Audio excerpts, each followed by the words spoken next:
Vou falar um pouco sobre essa questão da realização da conferência em si, que vamos falar um pouco mais para frente, mas nesse material deve ser muito bem preparado pela COM. A COM também tem uma preocupação em capacitar os facilitadores que vão atuar no dia. Os facilitadores têm que falar a mesma língua, têm que saber o que vai acontecer a cada momento e quais são as regras do jogo. Não é só a comissão que tem que se preparar, também a sociedade civil. Não está claro para mim se vão ser 2 dias completos ou um dia vai ser de abertura, parte política e depois a conferência em si. Uma questão que eu vi nas 2 conferências que eu participei foi uma perda de tempo muito grande. O tempo já é pouco para debate. E aí, muitos conferencistas, como eu já falei, há um regimento modelo, sugestão, não camisa de força, que vem de Brasília. Esse regimento pode sim e pode ser analisado e alterado pela Comissão Municipal. No caso da Comissão Organizadora Estadual, eu participei, fizeram também, dos debates acerca do modelo do regimento interno que o Estado de São Paulo propôs.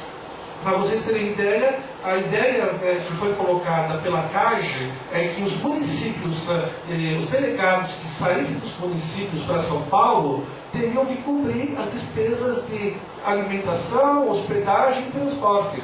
Cada município teria que arcar com o seu. Totalmente fora do que outras conferências acontecem. No meu estado, quando a etapa estadual, o Estado cobre alimentação e hospedagem. E aí foi uma briga, e a gente, enquanto comissão organizadora, mudou isso.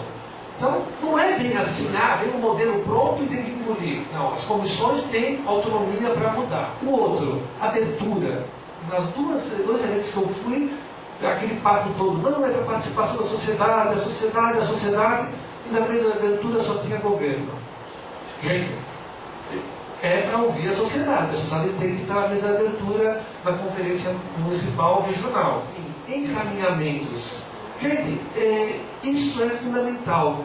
A própria fala do Márcio chamou a atenção para isso. De um lado, a CGU está organizando a Consocial e orienta todo o fluxo para chegar nas propostas ao governo federal. Mas muitas propostas que surgem nos municípios se referem ao município. Isso não necessariamente vai ser trabalhado, não necessariamente vira um plano de governo, não necessariamente é divulgado a posteriori para a sociedade do município. Boa noite, Paulo Mariano, sou presidente do Conselho Municipal de Direitos Humanos. E, inclusive, por isso cheguei atrasado, porque estamos em reunião. O Conselho está em fase de implantação, que é bem mais complicado. E também sou conselheiro do Conselho Municipal de Saúde. Eu queria saudar a iniciativa, acho que tanto na esfera federal e aqui na esfera local, porque é preciso, de fato, fazer uma discussão mais estrutural, mais sistêmica. A gente acho que há um problema no Brasil de fulanização do debate sobre corrupção. Isso, infelizmente, tem gerado salvadores da pátria, gente que poderia até citar o famoso caçador de marajás. Eu acho que hoje a gente aprende com isso e entende que nós temos um problema sério, que da colônia para a independência a gente não fez ruptura, da monarquia para a república a gente não fez ruptura, e da ditadura para a democracia a gente não fez ruptura. Por isso que hoje a gente ainda ouve aquelas ideias de cidadão comum, ou todo mundo é cidadão, e não tem cidadão comum e cidadão especial, ou ninguém é cidadão. E a gente encarrega isso. Então, nós não enfrentamos isso. E boa parte do que acontece hoje está relacionado com isso. E digo pela própria experiência como conselheiro. Os conselhos de saúde são considerados os conselhos mais empoderados. As pessoas falam do exemplo do controle social do SUS. Mas aqui no Conselho, durante o período do prefeito anterior, eu poderia falar de inúmeras resoluções que não foram respeitadas. Então acho que existe um problema. Por exemplo, em primeiro lugar, quero dizer aqui que eu espero, inclusive, que na conferência a gente consiga apontar para algumas coisas.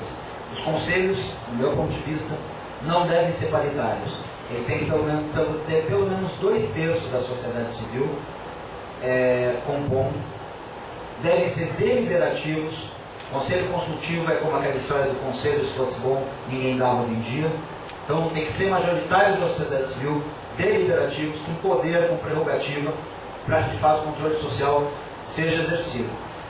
E junto com isso, um outro problema. Eu posso falar como militante de direitos humanos. Eu enviei a secretária atual da Justiça e da Cidadania do Estado de São Paulo, por uma questão de direitos humanos, um ofício, há uns 4, não passou muito mais que isso, 6 meses, né? Não tive resposta. E sou militante, né? Sou militante de um grupo que luta pela diversidade sexual, sou do Fórum Regional de Direitos Humanos, então eu fico imaginando quem não tem uma esfera de organização e vai a qualquer espaço do poder público fazer aquilo que está na Constituição. Exceto aquilo que é protegido por sigilo, nós temos que ter direito de ser informados, mas não somos. Então, tomara que a gente consiga, nesse processo de conferência, entender de que maneira a gente pode aprimorar, né, e avançar. Tem algumas questões que, do meu ponto de vista, estão numa outra esfera, né, e envolveriam um outro nível de mobilização.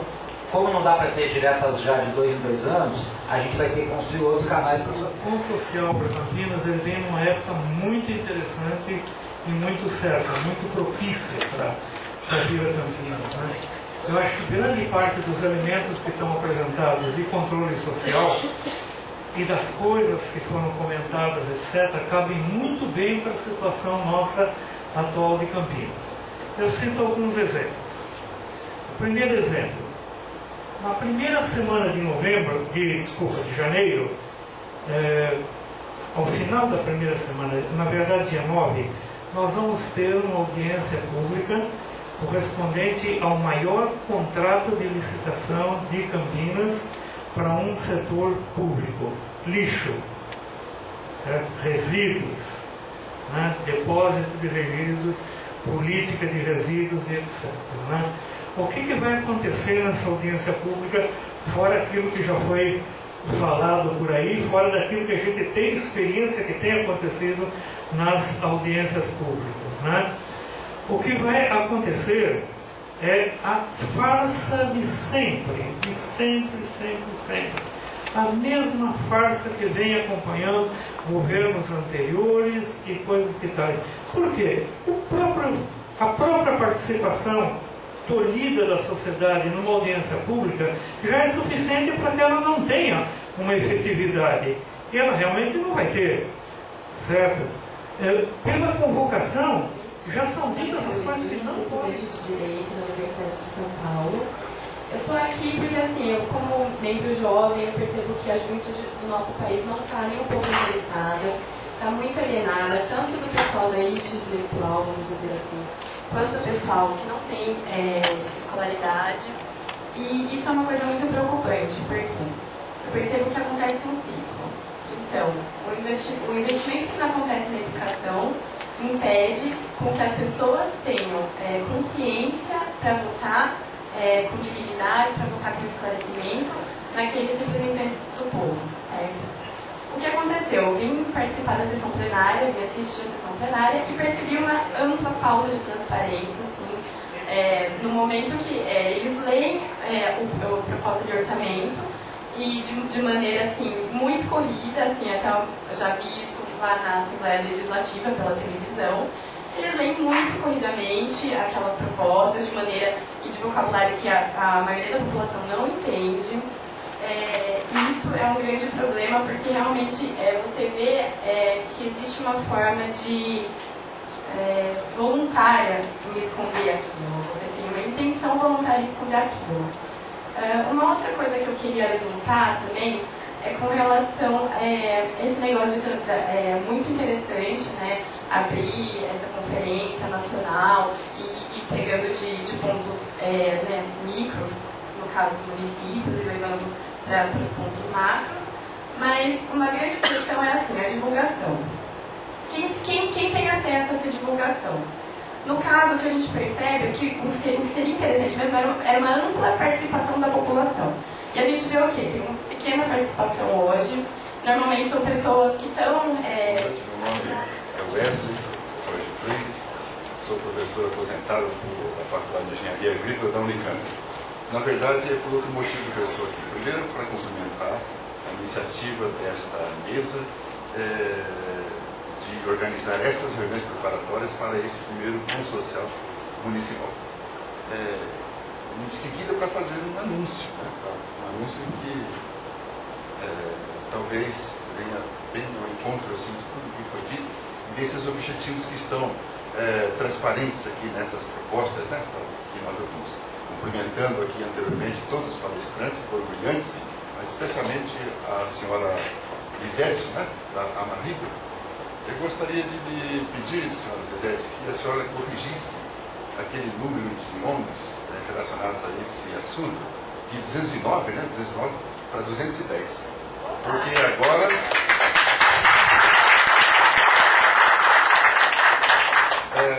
recentemente, precisamente no dia 8 de novembro deste ano, um grupo de cidadãos brasileiros, né, de uma forma legal e legítima, organizou uma organização, uma ONG, intitulada Acácia do Brasil, com sede na Avenida Rosílio Maia, 280, sede social. A Acácia é a sigla para Associação de Combate à Corrupção, Improbidade e Abuso.